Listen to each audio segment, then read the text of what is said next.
Hey everybody, today we're going to be unboxing a 20mm lens from Tamron. Let's check it out.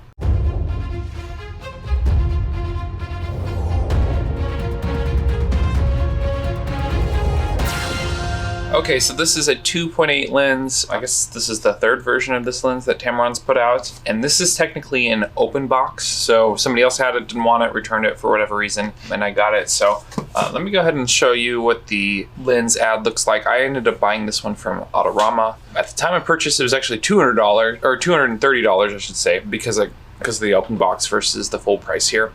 I have seen this as cheap as $200, which was actually just a couple days after I bought this lens, so it's kind of disappointing that it dropped.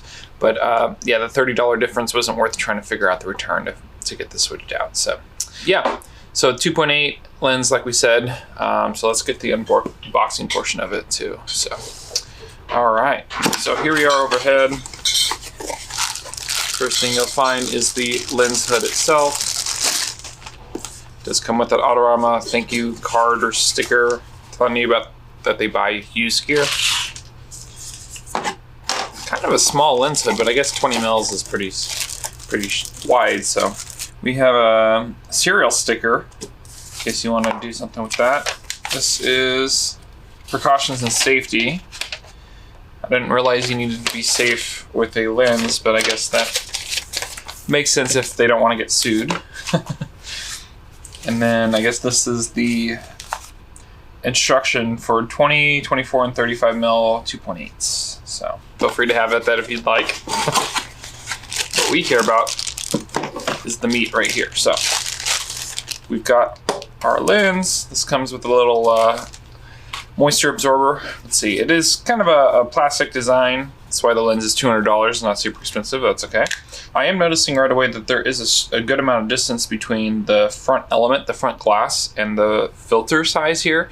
So that could be seen as a positive thing to make sure that any filters you put on the front of this do not interfere or touch the wider angle glass. Sometimes that can be a thing. Yeah, but so far so good. Everything looks pretty clean and it looks to be in good shape. Yeah, so I guess somebody might have used this for a couple days and realized they didn't want it, but they ended up returning it. So yeah, so hopefully that gives you a good idea of what this looks and feels like. It's not a super heavy lens, but it's not a super light. It's kind of like in between there, but it just feels pretty high quality. And yeah, 2.8 is decent. It's not awesome. It's not a 1.8 or 1.4 like some of the super fast lenses, but again, $200 is kind of hard to beat. So I'll show some sample pictures here of me taking some photos with this lens just to show you what that would look like for photos, because that's when I'm gonna use it primarily. And then for video, I'm actually using a 20mm APS-C lens on my FS5. This is what we're shooting now. So, and I'm curious to see how this compares to this lens on the A7R4 to see what 20mm looks like on an APS-C type Super 35 sensor of the FS5 versus the A7R4, the full frame at 20mm. So, all right. Well, thanks for watching this one. We'll see you in the next one.